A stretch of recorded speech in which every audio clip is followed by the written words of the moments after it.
ડભોઈ નગરપાલિકા ચૂંટણીના દૃષ્ટિકોણથી બખતરાઈ રહ્યો રાજકીય દ્રષ્ટિથી હવે એક મોટો ફેરફાર થયો છે। વિજયભાઈ શંકરબારી, જેમને અગાઉ ભાજપમાંથી ટિકિટ ન મળતા નારાજ થઈ કોંગ્રેસમાં જોડાવાનું નક્કી કર્યું હતું, તેઓ હવે ફરીથી ભારતીય જનતા પાર્ટીમાં જોડાઈ ગયા છે।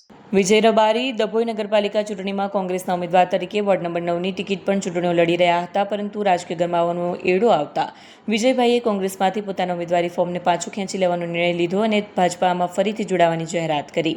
આ સિદ્ધિ બાદ ભાજપના પૂર્વ પ્રમુખ બીરેન શાહે આ બાબત પર પ્રતિક્રિયા આપીને જણાવ્યું કે વિજયભાઈ ભાજપની રણનીતિનો હિસ્સો બનવા માટે પાછા જોડાયા છે।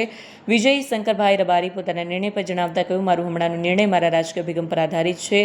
હું હવે ભાજપમાં રહ્યો છું અને તેમની રણનીતિનો ભાગ છું।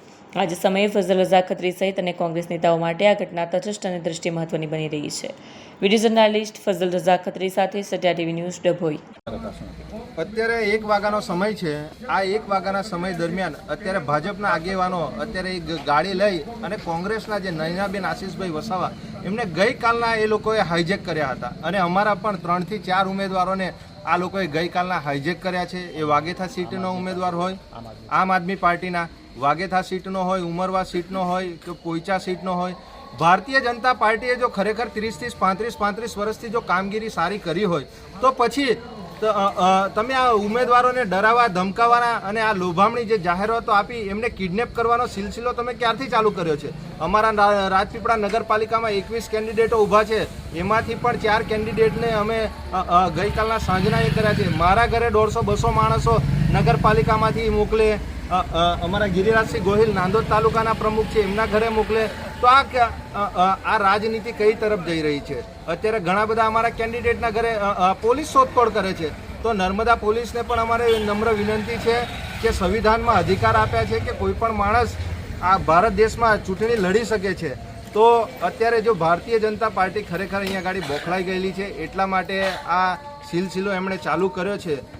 તો ભારતીય જનતા પાર્ટીના આગેવાનશ્રીઓને પણ કહેવા માંગે છે, જો ખરેખર જો તમે વિકાસના કામો કર્યા છે તો તમે ડરાવા ધમકાવવાના અને આવી રીતે કોઈ કેન્ડિડેટને ઉચકી જવાના આ બધા તમારા એ તાઇફાઓ બધા બંધ કરો। તમારે લડવું હોય તો સામી છાતીએ આપણે ઉમેદવારોએ ઉમેદવારી કરી છે, એ લોકોને શાંતિપૂર્ણ લડવા દો। સામે અત્યારે કોંગ્રેસમાં શું થઈ રહ્યું છે?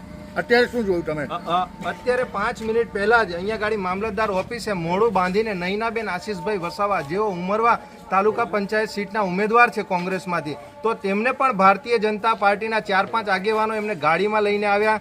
અહીંયા ગાડી કોંગ્રેસની ટીમ અને આમ આદમી પાર્ટીની ટીમ મામલતદાર કચેરી, પ્રાંત કચેરી હાજર છે, કેમ કે અમારા ઉમેદવારોને ડરાવવા ધમકાવવામાં આવી રહ્યા છે, એમને ખોટી લોભામણા પૈસાની જાહેરાત લાભો લાલચો આપવામાં આવી છે। એટલે ભારતીય જનતા પાર્ટી અને જિલ્લા પ્રશાસનને પણ કહેવા માંગે છે, ચૂંટણી લડવી હોય તો સંવૈધાનિક રીતે આપણે બધા લડીએ। હાર જીત તો થવાની જ છે, એ સમય બતાવશે। તમે ખરેખર 30-35 વર્ષમાં કામગીરી ખૂબ સારી કરી હશે તો પ્રજા તમને મત આપવાની જ છે। હા, તો નિરંજનભાઈ વસાવા, આમ આદમી પાર્ટી, નર્મદા જિલ્લા પ્રમુખ।